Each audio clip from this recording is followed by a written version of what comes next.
Yeah, it's an easy day when you just sit back and watch number 11 take over like you did.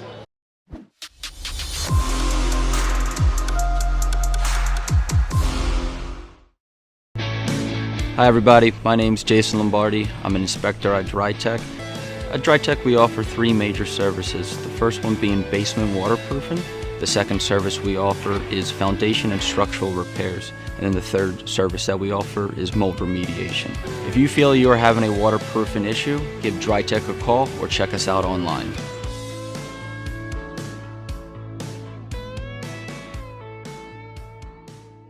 All right, so we're going to talk a lot more about this game. But joining us, as he does every week from the Eagles locker room, the great right tackle, Lane Johnson, joins us from the locker room. Lane, good to see you back and healthy. And it's got to be really refreshing where you guys don't have to grind it out in the red zone and you get those big plays for big yardage, 25-plus plays.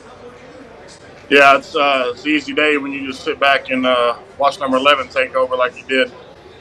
Yeah, just one of those games where, we didn't have to really rely on the run game that much. And really, man, just Jalen and AJ just had a heck of a day for us. Hey, Lane, you guys have spoiled us so much in terms of just running the football down people's throats. We were shocked at one point in this game. You guys only had, 10 carries in the game. And I'm thinking, what's going on here? Obviously, this coaching staff identified, as we've just talked about on this show, that A.J. Brown matched up against anybody in their secondary was a decisive mismatch, and it worked like a charm for you guys. Here's what I want to ask you, as crazy as it sounds. Now, I know players and coaches will never admit this, but let's face it. Everybody looking at this game knew that it was a mismatch, the Eagles against this Steelers team. Do you think sometimes that you guys get complacent? I mean, because you guys went down the field, scored. They scored. You guys go right back down the field and score. You guys go right back down the field and score again, and all of a sudden you're up 21-7. Do you guys have to worry about complacency at times? Yeah, we just had to focus on being a better second-half team. When adversity hits, it's going to boil down to how you execute in practice, all the little things. It all catches up to you in the end. So, today, I feel like this season we've been starting off pretty hot, and second half has been kind of lackluster. I think we came out and scored right away. And then I think we had a few drives that stalled out. But moving forward, when you play really good teams, you got to play a complete game. So we know that. We got to improve moving forward. But that's on our mind. Hey, Lane, game planning each week is one thing. When you come out of a bye week, the things that you're able to go in and correct and key break and change and come back, off the bye is a whole different animal. I'm not asking for any specific players or anything, but just kind of give us a bird's eye level of some of the things that was changed from the first 6 weeks leading into week 7 after the bye week. Yeah, we went over the history of teams like after bye weeks. And what it really boiled down to was ball security, the turnover battle, and that's what we really focused on. A lot of teams, it is what it is. When you lose the turnover battle, you can lose to anybody out there. So it's like we did a great job protecting the football, but coming out the bye week, it's something you have to regain your focus, regain your timing, and really have a great week of practice. I feel like we had that, but really the emphasis we talked about was ball security. Nick went over, I think, a bunch of teams last year. Some of the effects, what happened after the bye week, a lot of it was turnovers compared to what they previously done. So that was the main focus that was on our mind. Lane, there was some speculation whether you would be ready for this game. The bye week obviously helped you. So take us through the protocol, what you had to do, and when it was determined that you were okay to play. Yeah, I feel like the Tua situation is I feel like the NFL has definitely made some steps, progressions. Just follow the protocols. It's a little bit more stringent than, I guess, past years. Did some hyperbaric chamber therapy on the bye week. And, really I felt good probably 4 days after. But, I feel like the protocols have definitely improved since the Tua situation. So we had to get checked out by numerous doctors, third-party sources. So that was good. I feel good.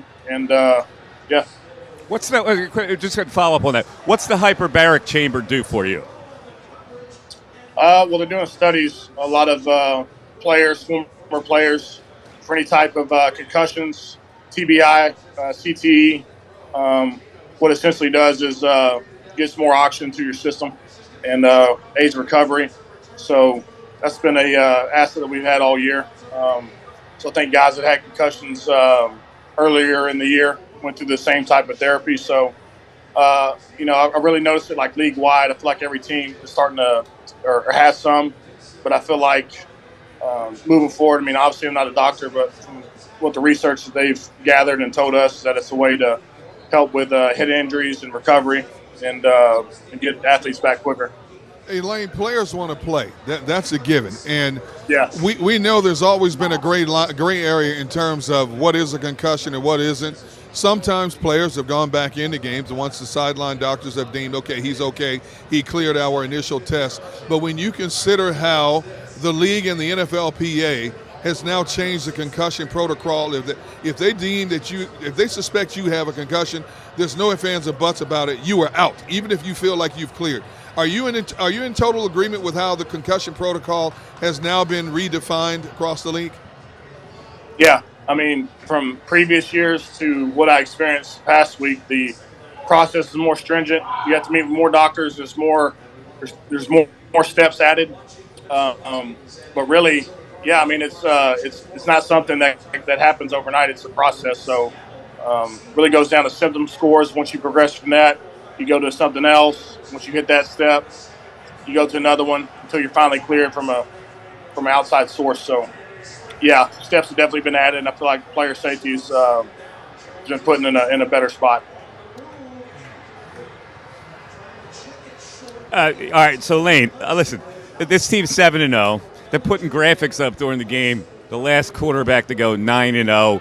It's very foreseeable as you have some teams that are coming up that you're going to be favored to beat again. And I guess the only thing that we've talked about here is that when you let off the throttle, because you're so much better than the team you're playing, it's a natural inclination to kind of maybe let off and not give up a big play to let the other team back in. Is that a danger for when you actually play a better team? It's like that movie with Richard Pryor and Gene Wilder. Hear no evil, see no evil. I don't listen to how good we are. I don't watch it. I don't watch Sports Center. I mean, usually I'm going into the building and Stout is on us 24/7. So I keep my focus on that, man. I try not to listen to how good we are, what it is, because any given Sunday you can go out there and get beat. And you get embarrassed very quickly. So I've learned that over the course of a decade and a year in NFL. But we're in a good spot. We know we are, but moving forward, we're going to get everybody's best. So we know that.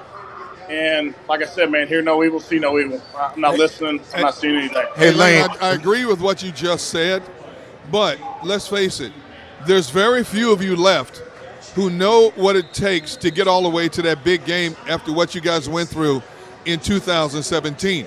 You look at the makeup of this roster. You have a lot of young guys who don't know what it means not to get caught up in all the hype. You've brought in veteran players. Some of them have never known what it's like to get to the end of the finish line.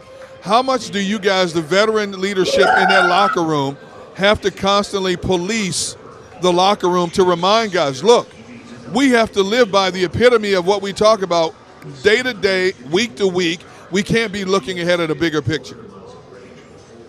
Yeah, like I said, man, it all goes out to what you do every day. There was a great quote from we watched earlier this week from Junior Seau. It's like we get paid for practice, Monday through Saturday. Game days are free, so you go out there and put in the work.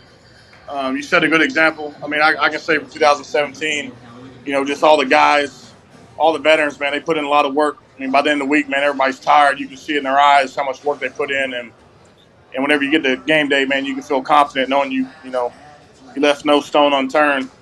That's really what it is, man. It's not, during the week it ain't sexy, watching film, 5 hours and then practicing and then more meetings.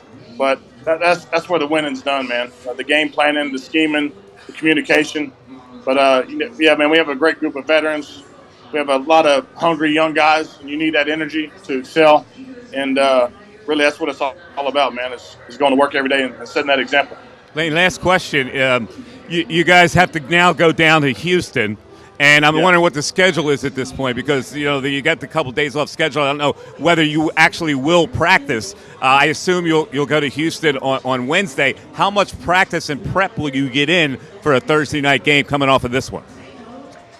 3 days worth. No, I think we'll come in tomorrow. We'll lift, and then I think it'll be a brief review of this game, and then it's off. It's on to Houston. I think it's Houston playing right now, so we may have a few hour jump on them, but really it's a quick turnaround when you have games like this.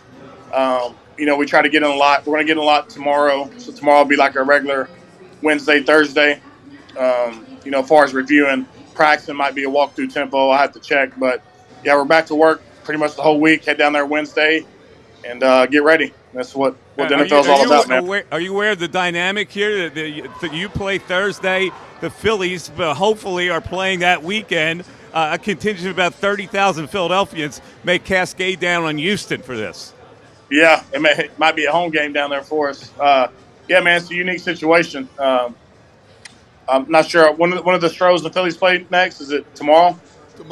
Tomorrow and Tuesday, yeah, and Wednesday. Tuesday and Wednesday. So yeah, I'm looking forward to it, man. It's exciting to watch, and yeah, man, the pitchers and man, they're going through it. That's where it's all at.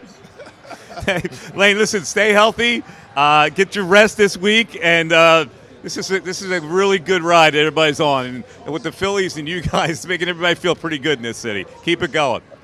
Thank y'all, man. I appreciate y'all. Yeah, all right. Take care. That's Lane Johnson from the Eagles locker room. I mean, the timing of this is beautiful. They play the Texans. The Phillies hopefully are in that weekend series with all these nutbags going down I hope it ain't in the weekend. I hope they're done on Wednesday. Oh, well, okay. Yeah, well, you're right. Let's be done on Wednesday night. I don't want this team to go back to Houston. No, hopefully they don't have to go back to Houston, but it's really going to be a fun situation. Hi everybody, my name's Jason Lombardi. I'm an inspector at DryTech. At DryTech we offer 3 major services, the first one being basement waterproofing, the second service we offer is foundation and structural repairs, and then the third service that we offer is mold remediation. If you feel you are having a waterproofing issue, give DryTech a call or check us out online.